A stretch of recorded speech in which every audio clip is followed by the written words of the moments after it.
Lockdown हुआ, corona virus के लिए लॉकडाउन हुआ तो हर चीज़ से काम चल गया, बंद हो गए, लेकिन अन्न की ज़रूरत पड़ी, हम लोगों को भोजन की ज़रूरत पड़ी, दूध की ज़रूरत पड़ी, अनाज की ज़रूरत पड़ी, दालों की ज़रूरत पड़ी, और उसके बिना हमारा काम नहीं चल पाया। लेकिन आज अफसोस इस बात का है कि आज अपनी बातों को कहने के लिए अन्नदाता की बात को सुना नहीं जा रहा है। केवल कुछ चंद पूंजीपतियों को हाथ में 87% बिजनेस सौंपने के लिए एक इस तरीके की काले कानून 3 पार्लियामेंट के अंदर पास कराए गए कि जिससे किसानों की स्थिति शुरू में तो वही हाल होगा जैसे कि जियो ने लोगों को मुफ्त दिया, और उसके बाद में फिर वो अपनी मनमानी शर्तों पर वो दे रहे हैं। सबसे बड़ी बात यह है कि वो ये कहते हैं कि हम आपकी खुशी के लिए हम ये आपको दे रहे हैं,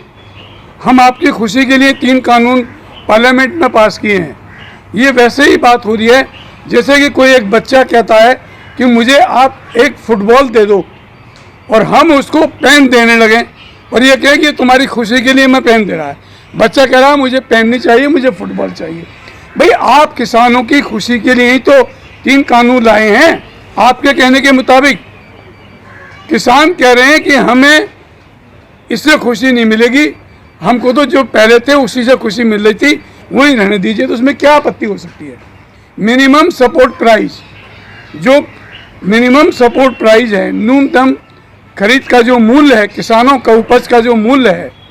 वो अगर वो उसको खुशी से चाहते हैं और आप भी कह रहे हैं कि वो रहेगा, तो उसको दोबारा से एक संशोधन कर दीजिए अपने विधेयकों के अंदर कि कोई भी व्यापारी हो, कहीं का भी व्यापारी हो, किसी भी जगह का किसान हो, वो उससे जो सरकार के द्वारा निर्धारित किया जाएगा, जो मंडी समिति के द्वारा, जो स्थानीय राज्य सरकारों के द्वारा जो मिनिमम उपज जो निर्धारित की जाएगी, वो उससे कम नहीं खरीदेगा। आप कर दीजिए, लेकिन वो नहीं करते क्योंकि वो जानते हैं कि वो जियो वाला प्लान चालू करेंगे। पहले वो शुरू में तो सब उनकी मनमाफिक कीमत देंगे, और जहाँ 1-2 साल बाद वो रूटीन में आ गया सिस्टम, और उसके बाद कहेंगे कि भाई ठीक है, हम तो आपका आलू 2 रुपये किलो लेंगे, आपको देना है दो, ना देना है मत दो। तो ये जो हालात हैं, ये जो एक तरीके से देश को गुलामी की ओर ले जाने की जो पॉलिसी है, और जब किसान को और सबसे बड़ी बात क्या, आपने देखा होगा, मैं कोई राजनीतिक बात नहीं कर रहा, मैं तो दिल की बात आपसे कर रहा हूँ कि मैं भी चूँकि किसान हूँ, बुलंदशहर का, प्रोफेशनल के व्यवसाय के हिसाब से मैं किसान हूँ। एकेडमिकली मैंने LLM किया है, मास्टर ऑफ लॉज हूँ, और हॉबी के हिसाब से मैं आपकी सेवा में यहाँ प्रस्तुत हुई हूँ।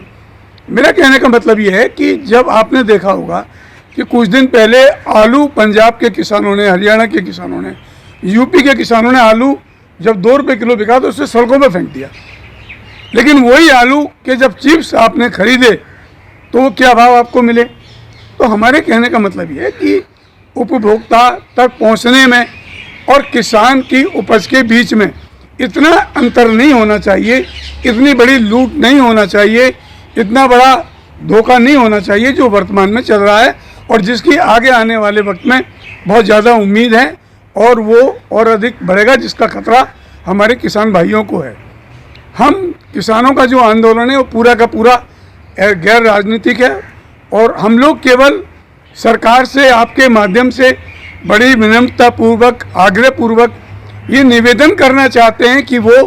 किसानों की मांगों को तुरंत मान लें, और जो उनके काले कानून हैं, जो किसान विरोधी हैं, जो जन विरोधी हैं, उनको वापस लें। लोकतंत्र के अंदर लोकतांत्रिक तरीके से चुनी हुई सरकार की कोई प्रतिष्ठा की बात नहीं होती है। प्रतिष्ठा तो उसी में होती है जिसमें जनता चाहती है, जिसमें लोग चाहते हैं, जिसमें बहुमत चाहता है, जिसको लोग चाहते हैं, वही हमारी प्रतिष्ठा है। और हमें उसी प्रतिष्ठा को बना, उस और झूठी बात के लिए, गलत बात के लिए प्रतिष्ठा नहीं बनानी चाहिए। मैं अपने सम्मानित माननीय प्रधानमंत्री जी को, गृह मंत्री जी को, कृषि मंत्री जी को, और जो भी मंत्रियों का समूह किसानों से वार्ता में शामिल हैं, मैं उनसे विनम्रतापूर्वक अनुरोध करना चाहता हूं कि आप जिद मत करिए, इसे प्रतिष्ठा का प्रश्न मत बनाइए, इसे देश के हित से जोड़ते हुए किसानों की बात को मान लीजिए। किसान हमारे देश को कहा जाता है कृषि प्रधान देश है भारत। तो जब कृषि प्रधान देश हमारा है तो हमें किसानों की बात को तरजीह देनी चाहिए और उसके लिए इतना बड़ा इशू नहीं बनाना चाहिए। और यदि हम ये निवेदन करना चाहते हैं कि यदि किसानों की बात को नहीं माना गया, नहीं किया गया,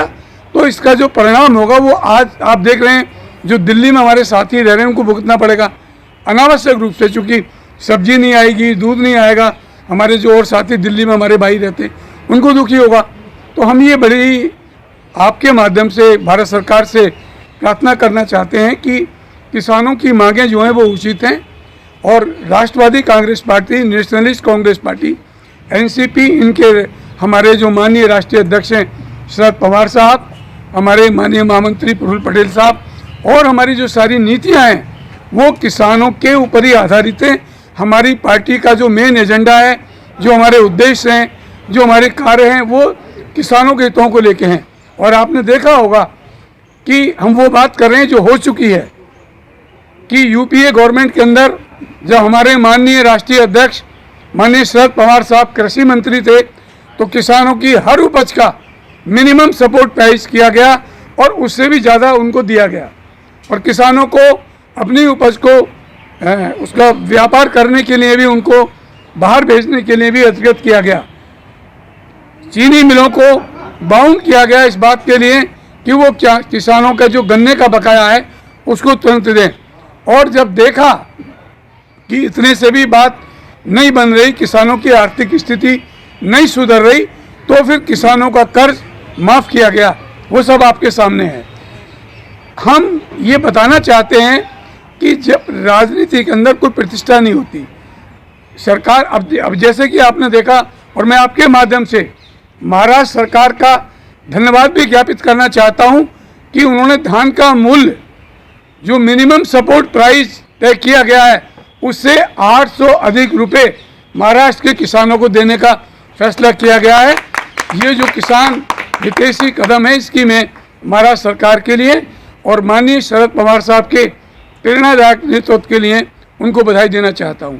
तो मेरी ये आपके माध्यम से पुनः भारत सरकार से अपील है कि हमारा सिद्धांत रूप से किसानों की मांग को, किसानों की समस्याओं को लेकर हमारी सहमति है और हम भारत सरकार से प्रार्थना करते हैं, निवेदन करते हैं कि वो बिना वक्त गुजारे, बिना ये बात आगे बढ़े, हिंसा में बदले, कुछ और